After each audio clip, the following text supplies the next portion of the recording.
Hello. So despite being a politician, I hate the sound of my own voice and I like listening to people way more. So I just want to get a gauge of the room. Who's interested in politics, political science major, political wonk? Raise your hands. Okay, Mayor, I see you right there. A lot of people, okay.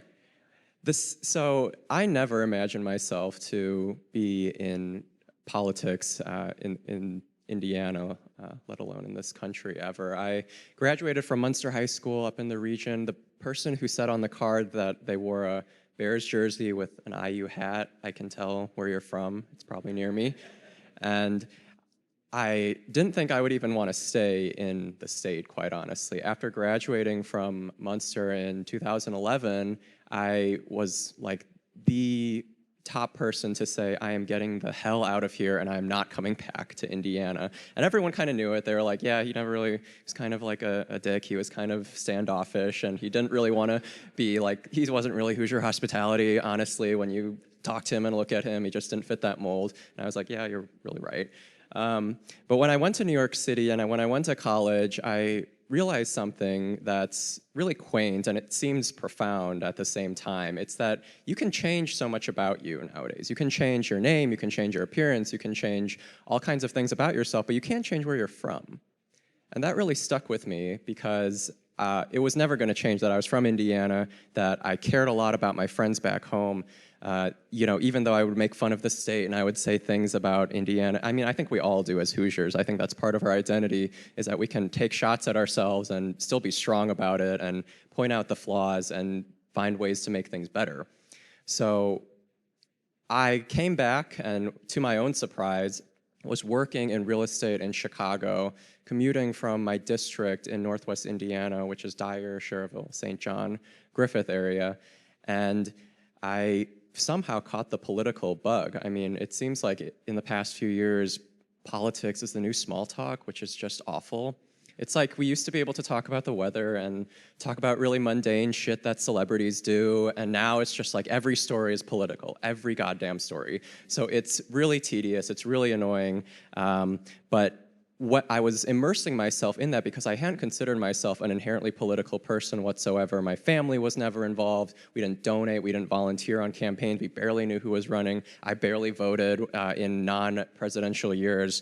So once it became like part of the national mood, I guess, the identity was just nonstop politics 24/7, I immersed myself in it and decided that I was going to do something about it in Northwest Indiana, which, as I said, I still have a special place in my heart for where I grew up, and I still want to see it become better than it is today and improve the lives of people.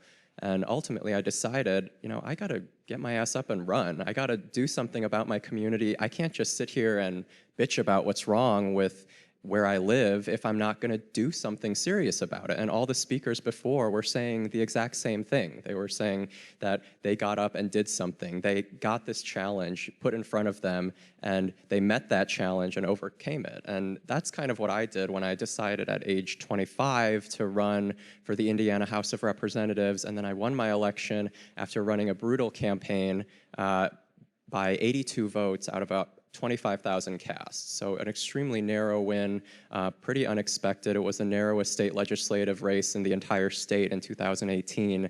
And I discovered that I really love political strategy. So it kind of works out. And I'm able to serve my community in a way that's unique and that I encourage everybody to do.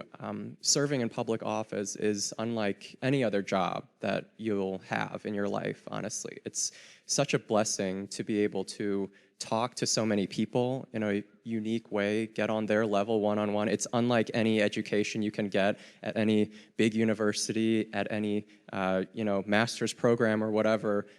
The best sociology class is to talk to your neighbors, to knock on their doors, to be invited into a really personal space of theirs, and to understand them on a uniquely intimate level is something that I think this country needs a lot more of, especially at this time. I don't need to go on about how polarized it's gotten and how difficult it's gotten to talk to people who are different from you.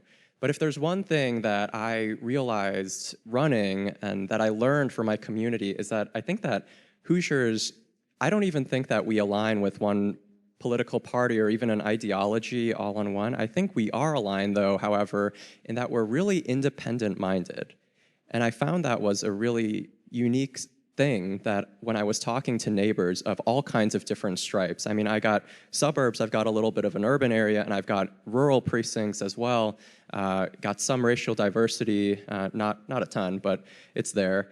And we could see all kinds of threads that tie us all together in unique ways. I mean, not every thread ties us together. We're not all homogenous, but there's so much more that unites us than what divides us. And it hurts my heart today to see how nasty things have gotten. I mean, you don't have to talk about it now. I felt bad closing it out because I'm like bringing everyone back down to earth. It's a super downer here with talking about politics. I mean, it's like everyone's favorite topic, right? Like, no one wants to talk about this shit. It's super annoying.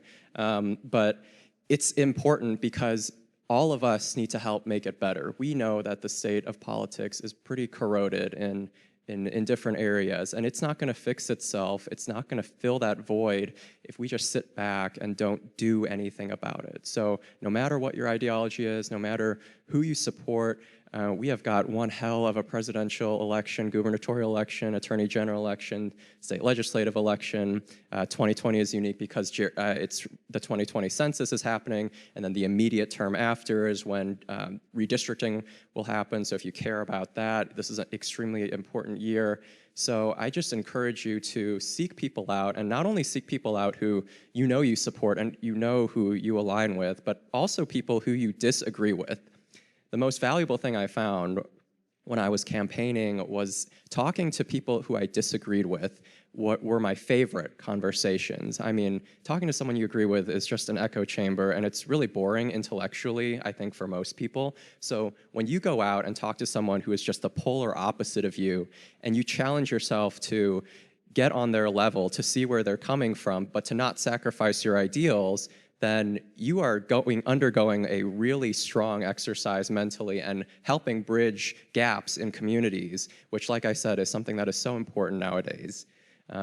So yeah, I thank you all for listening today. I feel super awkward. It's like doing stand-up up here, and I've never done that before.